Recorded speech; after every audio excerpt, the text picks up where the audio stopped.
Zweig Group invites all AEC industry leaders to the 2024 AEC Small Business and Entrepreneurship Forum, the premier event for small firms in the AEC sector. Experience innovative strategies and insights on May 21st, crafted by Zweig Group's industry experts. Engage in keynotes and interactive sessions focused on recruitment, retention, and business growth. Join Zweig Group for this unique networking opportunity and take your business to new heights. Secure your spot today and be part of the AEC industry's future. Visit zweiggroup.com for more information. The Zweig Group team looks forward to welcoming you.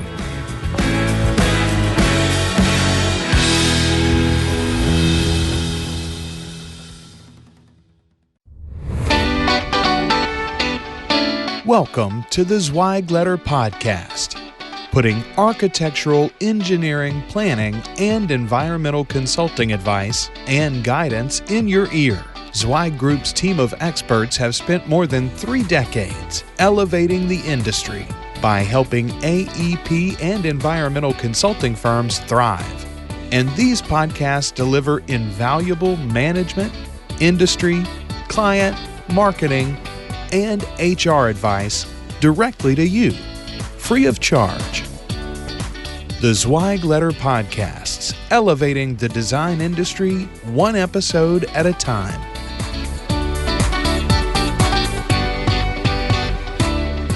Hey folks, and welcome to another episode of the Zweig Letter podcast. I'm your host, Randy Wilburn, and I'm excited to be with you today. I've got a great episode for you. I was able to, a couple of months ago, put together a podcast program for the folks at Elevate Her, which is a cohort put on by Zweig Group. And Zweig Group has the Elevate Her cohort. I think they do it twice a year now, and it's a new thing that they started during the pandemic. It's been a great program, and one of the cohorts decided to do a podcast, and they decided to create the Elevate Her podcast. And so they brought on several just outstanding guests to this podcast, of which our next guest is one of those individuals. And so we had a chance to first hear from Colleen Martindale, who is a senior pre-construction director with McCarthy down in Dallas, on the Elevate Her podcast. And we'll be sure to link to that in the show notes. But, you know, we enjoyed her conversation so much, we asked her to join us here on the Zweig Letter podcast. And so without further ado, I'd like to welcome Colleen Martindale to the Zweig Letter podcast. Colleen, how are you doing today? Hey, Randy, I'm great. How are you? I'm doing good. It's really good to have you on here. And as I was telling you before we started recording, I said, you will have done a few podcasts by now, and you're going to become a natural. I don't know if you'll get stolen away from McCarthy to find your career in podcasting, but you're on your way. Hey, you know, you never know what opportunities are going to present themselves, but it certainly gets easier, you know, when you've got a fun, friendly host. So really looking forward to it. Thanks for having me.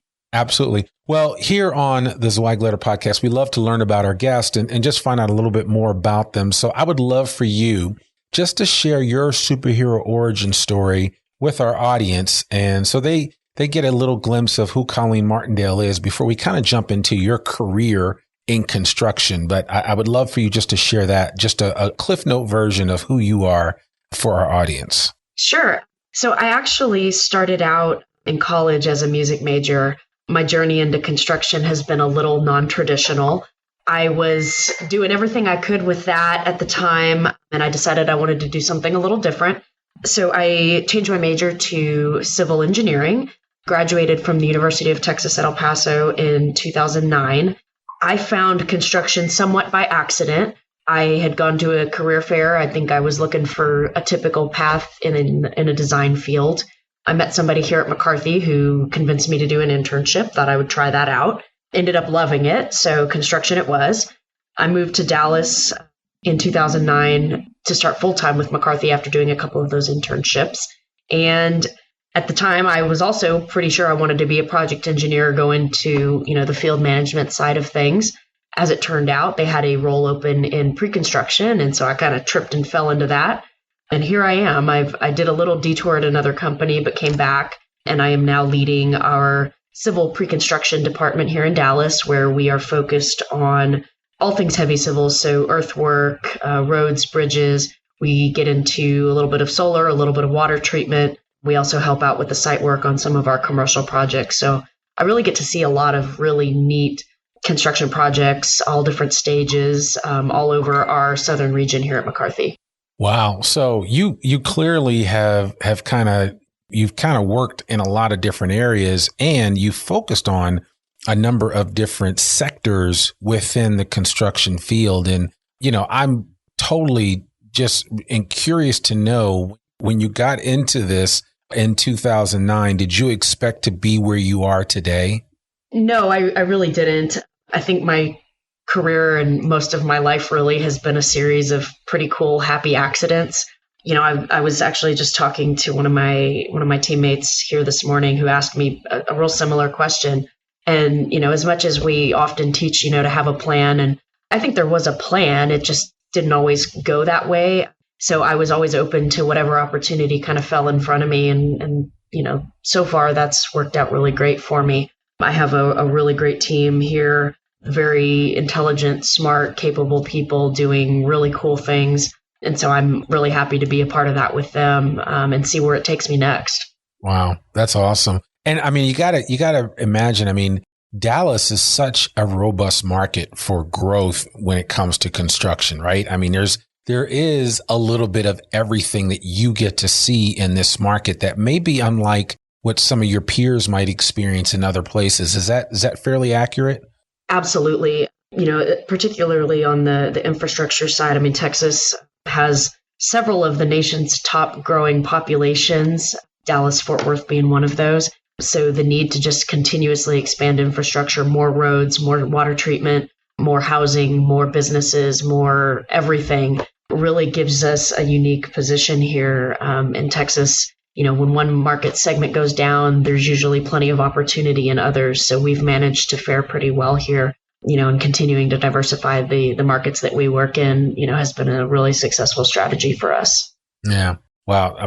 That is, that makes perfect sense to me. And I can't think of a better place. I remember back in the 90s when I got involved with Zweig, at the time, Zweig, White & Associates. And, I think I mentioned this to you when we spoke on the phone, but I worked with a company called Carter & Burgess, and, they had so many needs, and they were just growing by leaps and bounds on the shoulders of the growth there in that metroplex of Dallas, Fort Worth, now Frisco, soon to be some other large area that is growing, crazily there in that marketplace. But that North Texas corridor has seen just unprecedented growth I don't know that we've ever seen anything like it. And so it makes for great job security. It makes for great opportunities. What has been your biggest takeaway working in that marketplace as a whole, doing pre-construction work for McCarthy? It's a big market, but it's kind of a small world. The construction industry, although there's companies, popping up right and left here, everybody kind of knows each other. It's really important to maintain your connections and spend time, building your network and not burning bridges. People seem to move around in waves. You'll hear one company, a whole group just quit, and then they all show up somewhere down the road. So making sure that, you're set there, I think, is important. You never know who's going to end up switching from your competitor to perhaps a future client. I've seen those kind of waves of transitions happening a lot as well. So making sure you're treating people well and doing your best job, whatever project you're working on, whatever estimate you're working on, is going to serve you well in the future, because you never know who's going to be on the other side of the desk. Yeah. So how big of a team are you currently working or managing right now? We fluctuate in size a little bit depending on, we've got some project managers on the bench who will come in, do a stint in pre-construction, and then go back out and run the job, when we're successful in a pursuit. But usually it's about 8 to 10. We've got a couple of estimating managers. We've got some estimators, senior estimators. And then, like I said, some operations folks who may do a tour in between project close up and startup. But yeah, kind of all different specialties. We've got folks that can do a little bit of everything. And then we have some folks who are more, specialized that, maybe focused on concrete. Some folks with a lot of heavy bridge experience, So we've got a pretty good blend. We actually, are kind of having some big news around here. Our little civil group is growing up again. So we are, as of about a week ago, our own separate business unit.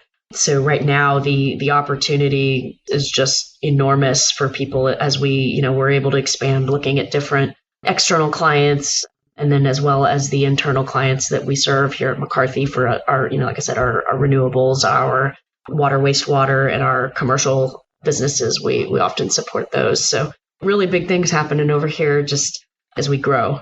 So when you heard that news, and obviously, I mean, I'm sure it didn't just come out of the blue. From your perspective, what did you think that meant for you, for your career, and for specifically what you're doing there at McCarthy? Well, as far as my day-to-day, right now, it's not going to change a lot. But I think as our department gets bigger, as we're able to take on larger volumes of work, grow our revenue year over year, there's going to be a lot of hiring opportunities, likely more leadership opportunities for myself and everybody on my team, just as the organizational chart expands. For my supervisor, that's a change from a leader of pre-construction to a leader of a business unit. So, hopefully someday to follow in his footsteps is, on my path. I just think it's been, really big window opened up for us, just in the amount of work we can pursue. I think it'll help us hire folks when they see our commitment to the civil markets. And again, it's a high revenue business, and that helps our mix here for the company. Just drives a lot of really profitable business for us. Yeah, because I mean, McCarthy's a big company. I mean, you guys are all over the place, and right. Certainly you have a pretty wide footprint. What I got to ask this. So as I in my head, as I do and I don't do public math that often, but as I do the math in my head and go back to 2009, I mean, that was like right at the height of the financial meltdown. I mean, everybody was kind of recoiling at that time, and you got into the construction industry. I'm curious to know, what were your initial thoughts as a woman, right? Because that's the elephant in the room. You are a woman. And so There aren't a lot of women in the construction industry. And I remember specifically dealing with some very large construction firms that we were going to do potentially some executive search work for. And I didn't see a woman like on the floor or let alone the building, and so, I mean, Things have changed a lot, and I'm glad to see that change. I'm just curious, what did you see as you're coming out of college and, you're coming into probably one of the worst job markets ever because of just all the other challenges that I just described with the financial meltdown and, the United States having to restart the economic engine. How did you view getting into this particular industry? That's a great question. Part of what we talked about earlier is the way that the Dallas market is so diverse and there's so much going on here. I was really fortunate that I landed where I did. Those couple of internships that I had done with McCarthy made sure I had a job offer in hand well ahead of my graduation. So I wasn't nervous at that point. And I would say we really didn't feel the effects here in the DFW market right away. Some of our other business units across the country certainly felt a dip, relatively quickly. I think about Vegas in particular, kind of those markets really, really got hit hard. But yeah, in pre-construction or in estimating at the time we were calling it, I felt, I was one of the newest people hired. So that made me a little nervous, hey, if there's going to be, layoffs or a slowdown, I'm the last on, so I'm going to be the first off. But the reassurance that I had, and part of why I'm really glad I kind of ended up in pre-construction, is that in order to win work, you need pre-con people. If you want to make sure you don't win any work, lay off your pre-con department. So that to me felt like really great job security. It was a smart place to be. We here at McCarthy in Texas fared a lot better, like I said, than, some other companies and a lot of, just our partners across the company, just because of the way the market is here. We actually, took a harder focus on infrastructure work at that time, because there were still opportunities there while the commercial market may have dipped. As a woman, when I did my first internship, it was really clear to me. The first one I did was in San Antonio in 2007. There were not a lot of other females around. And for me, without, giving it a lot of deep thought at the time, I just saw it as an opportunity that I'm going to stand out no matter what I do. So I had better be sure to be good because that was going to get me noticed. And I think that it did. Then by the time that I came on full time here in the office, kind of the same vibe. As long as I'm doing well, I think I'm going to be noticed for that. And I was really lucky to be in the office such that I had a lot of really familiar access to movers and shakers in the organization. A lot of the leadership is situated here. So I was, able to get a lot of really good face time that sometimes the folks on the projects don't get. Part of that eventually, I guess, evolved into something I've made, a pretty big part of my personality nowadays, is making sure that I'm making that path easier for the women to come behind me. I lead an employee resource group here in our southern region called the McCarthy Partnership for Women. We've got it across the company, but here in the southern region, we're kind of focused on 5 big things: personal and professional development, internal and external networking, communication and awareness, recruiting and outreach. And so since we kind of got that, we have a national group for it now, and then we kind of do a customized approach locally based on the population that we have here. We've seen some nice gains in our female populations. We're around 25% of the organization right now. Wow. So we're creating a lot of opportunities. I'm seeing a lot more women when we have our company gatherings, particularly on our civil group. There were even fewer, and now we've got quite a few. And so it's really neat to see, just more women coming on. We make sure that we're taking women to our recruiting booths. They're featured in our marketing, and not just women, honestly. I mean, other diverse and underrepresented populations. We're trying to make sure that McCarthy is an employer of choice for everybody, and we want to attract that top talent wherever it comes from. Which, if you move into modern economic challenges, labor shortage is a huge thing right now. And so a really great way to make sure that you continue to have a labor shortage is to ignore large segments of the population. So we're trying not to do that. Yeah, I mean, listen, you need to say that again for the people in the back row, but I think it certainly bears repeating, and I'm glad that you kind of shared that. It sounds like McCarthy has clearly understood where opportunity lies in allowing this program to start. Can you repeat the name of that program for women again that you guys have? Yeah, definitely. It's called the McCarthy Partnership for Women. That's right. Okay. It kind of started as a grassroots thing out in California with a YOPS group, Women in Operations. And then as it kind of worked its way eastward, we got organized really around it in like 2016, 2017. We started doing a big national meeting. We got all the local groups started, and they're all run a little bit differently. But, the same goals really is just to make sure that we're recruiting, retaining, and developing, all of that female talent that we have here in the organization and in the industry. Right. And now, is it fair to say that not every construction industry has necessarily embraced this? And I'm not trying to create a bunch of haves and have-nots, but I don't know that everybody has fully embraced this. Is that fair to say, or would you say across the board when you talk to some of your peers in other construction firms that you find that the order of things has improved considerably over the last maybe decade or so within the construction industry? I think a lot more organizations are getting on board, and they're recognizing the importance of diversity in the organizations. Construction, I feel like, is often a little late to the game in general, inclusive of ourselves. But I think a lot of our larger, competitors, some of our peers do things similar. There's varying levels. Different groups different companies have their own employee resource groups. We have a pretty large cohort of like-minded companies that kind of focus on these types of things. Just really as recently as last week, we just had the 2nd annual Construction Inclusion Week. And McCarthy is one of the founding companies involved in that, which again is focused on inclusion for the industry in general. But yeah, I think we're seeing, positive upticks. The number of women in construction was over 1 million this year for the first time. I believe that was in May. These, just looking at the groups that are really tracking it and paying attention to that kind of thing.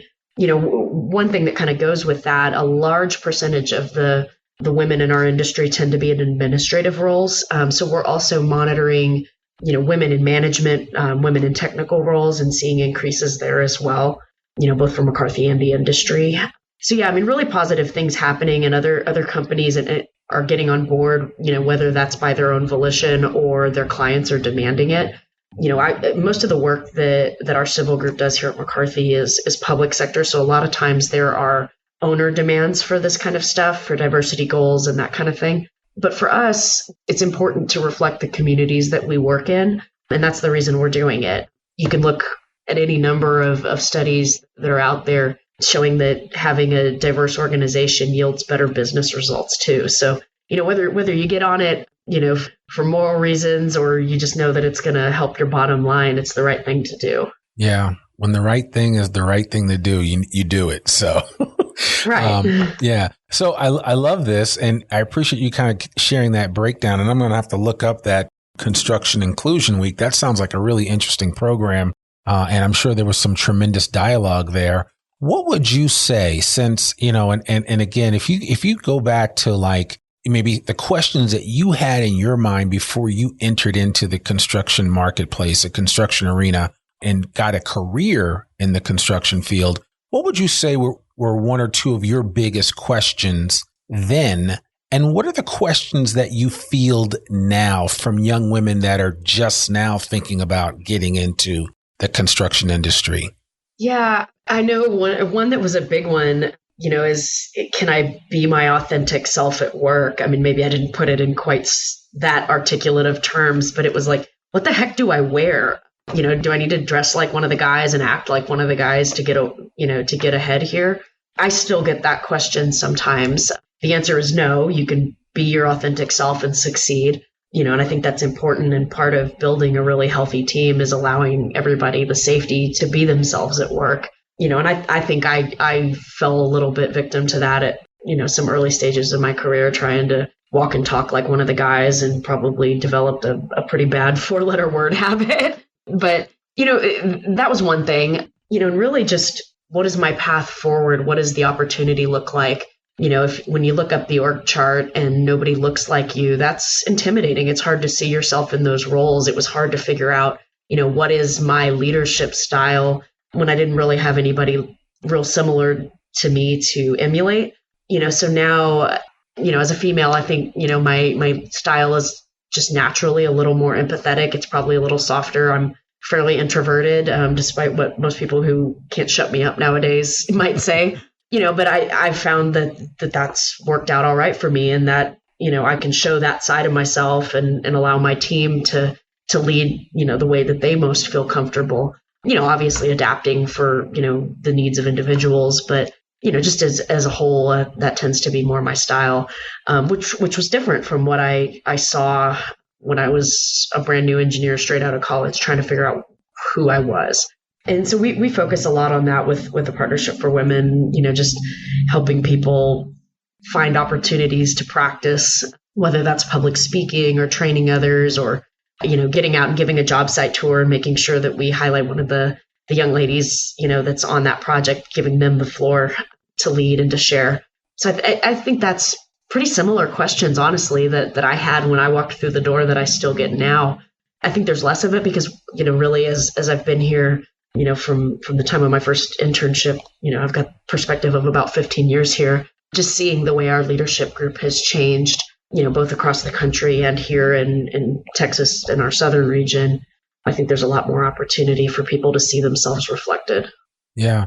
And I think you mentioned Still to me got a ways too. to go. Yeah, of course. I think every industry has a ways to go. I mean, there are a few industries that are kind of not light years ahead of everybody else, but they're doing a really good job of it and kind of setting the standard. But I think the design industry, who at one point in time was kind of slow to the party, has fully arrived, right? Yeah. And everybody's trying to participate. Hence, that's why programs like Elevate Her are so important. And they create agency, they create a platform for individuals that have typically either been marginalized or have been underrepresented to really speak their truth and speak it within the context of what they're doing in their careers in this, specific discipline, right? And that's not something that you see every day. And certainly it is something that I think more and more companies, more and more firms like McCarthy and others are encouraging, because they recognize, like you said earlier, that diversity is key, and that it does create a much, much more robust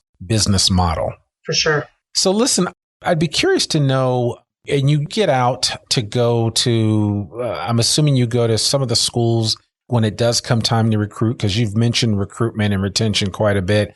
I mean, what are you seeing when you get out there and interact with these young women at some of these programs before they actually even sign up for an internship with McCarthy? What are some of the interesting things that you're noticing right now in this day and age in 2022? I mean, granted, we've just basically been given a hall pass again to get out and see people, right? Since the pandemic shut most of us down and everything was being done virtually, like we're talking now or on Zoom. But now that you're starting to get back out face to face with people, what are you learning from this new generation of young people that want to get into the construction field? I mean, one, just the enormous diversity of the students has changed. You know, I think back to when I was in college and what my class looked like. I mean, it's just phenomenal, the amount of women and people of color we're seeing at the recruiting booth. So again, just amplifying the need to make sure that we send diverse recruiting teams.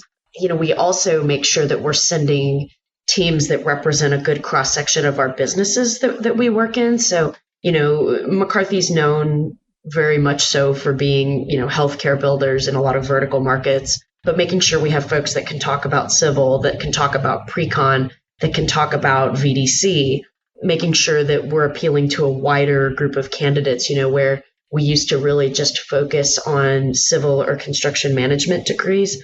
We're finding a lot more opportunities, mechanical engineers, electrical engineers, you know, other technology-based degrees that can survive and thrive here, you know, in different support roles, different integration roles. We have more design imperative type stuff going on. So, you know, people with design experience. So that's one thing. You know, the younger folks are certainly interested in our diversity programs. I don't think it used to come up a lot when we were at recruiting booths, you know, even 10 years ago. But now that I find myself talking a lot about the Partnership for Women, a lot about our DE&I efforts. It's been a big question, and it seems like it's really important to, you know, the generation coming in. So making sure that, you know, our recruiting staff are well trained on those topics. You know, we make sure we've got flyers to talk about those efforts, you know, the resource groups and that kind of thing. You know, I've had, and it still just stuns me every time it happens, but, you know, quite a number of, you know, young women and some men, in fact, too, just be like, hey, this McCarthy Partnership for Women thing is really cool. You know, we're excited for the things that you're doing here. So that's really encouraging, you know, to see that the young folks care about that stuff. I think that's, you know, kind of the biggest, like I said, is just the interest in that. You know, there's a lot of interest in work flexibility and how people are able to, you know, manage their work-life success, that kind of thing. And so making sure that we're telling them about the way McCarthy is trying to be more family-friendly, more flexible. You know, again, just all the things to make sure that we are the employer of choice for folks. Yeah. Well, I mean, obviously you're checking off all the boxes there, right? And you're absolutely right. I think Gen Z, this new generation of young people coming out of school today, they are, it's a very interesting and dynamic group of kids that are coming out of school, you know, and every generation's different, right? I'm a Gen Xer. You're probably a millennial, I would imagine. But so, you know, each generation's going to have its own unique aspects to it, right? And so this next generation. I am a geriatric millennial. Geriatric. I love that. So I just think each generation is going to represent something different. And it behooves design firms to really think about who they're addressing and who they're trying to reach, especially from a recruitment and retention aspect, that you want to make sure that your messaging doesn't fall on deaf ears. And it sounds like the work that you, Colleen, and the rest of your team are doing there at McCarthy, and some of the initiatives that McCarthy has, is that you guys are staying on the right side of things as it pertains to creating real dialogue and conversation with individuals that may decide to join your company and spend a period of time there the way that you have. Yeah, I've really enjoyed a lot of my interactions with some of the younger folks coming in and, you know, into the workforce. I'm kind of an odd duck in that I really enjoy change. I like having my worldview, you know, shattered every so often, and, you know, seeing things from a different point of view. And Gen Z just brings something new and interesting to the workplace all the time, you know, and I'm really excited for what they're going to do, you know, for this industry. over the lifespan of their careers. Yeah, it's going to be interesting. That's for sure. I mean, when you think about what some of the applications for Web3 and some of the other the blockchain technologies that are coming online and how that is going to impact the design industry space and specifically in construction.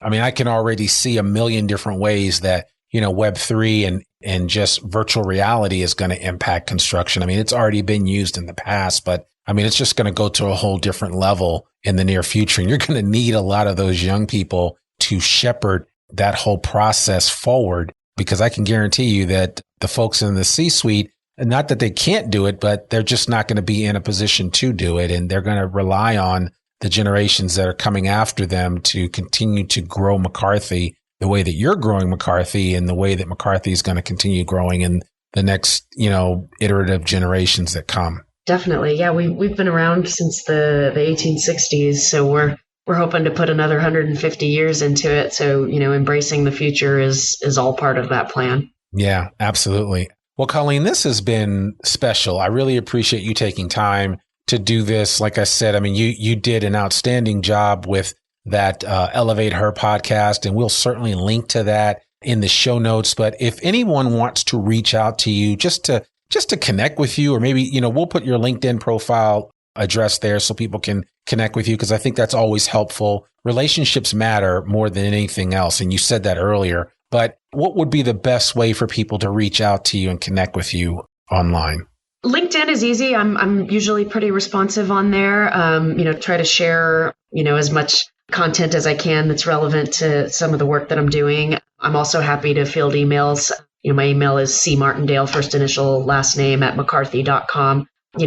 We're always, again, like I said, looking for top talent. If that's something that interests anyone, you can always view our open careers at mccarthy.com. There's a lot of opportunities all over the country, and, we're always looking for that top talent. And I'm, like I said, I'm happy to have, personal conversations on any of the topics. This is near and dear to my heart and really important to me that we grow and develop, people in this industry. So yeah, happy to help. Yeah. Well, that's perfect. And I appreciate you doing that. And we'll certainly, I would encourage anybody listening to this, if you've got an up and coming son or daughter that has expressed interest in construction, you need to have them reach out to Colleen, because she could certainly provide a level of perspective and experience and understanding that will help them formulate and make good decisions, right? And whether they end up at McCarthy or someplace else, it's always good to reach out to those that have already been down that path that you're trying to go. So thank you so much for sharing that information. And we'll make sure that everybody has access to it on the show notes. But Colleen, thank you so much for coming on the Zweig Letter podcast. We appreciate you sharing your experience in this industry. And, we're probably going to have to reach back out to you in the near future just to do a check-in and see how things are going. But we appreciate you taking time today. Absolutely. My pleasure. Well, folks, that's another episode of the Zweig Letter podcast. To learn more about one of the oldest newsletters in the design industry, visit zweiggroup.com. You can read articles online, listen to this podcast, and sign up for a free subscription to the newsletter and have it delivered right into your email inbox every Monday morning. Sign up today. For more info about Zweig Group's advisory services or any Zweig Group publications, visit zweiggroup.com. You can subscribe to the Zweig Letter podcast wherever you listen to it, and please consider rating and reviewing us on Apple Podcasts. I'm your host, Randy Wilburn, and we'll see you back here soon. Peace. Thanks for tuning in to the Zweig Letter podcast. We hope that you can be part of elevating the industry and that you can apply our advice and information to your daily professional life.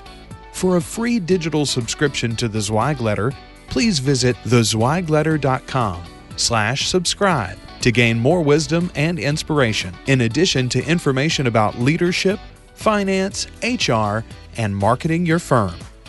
Subscribe today.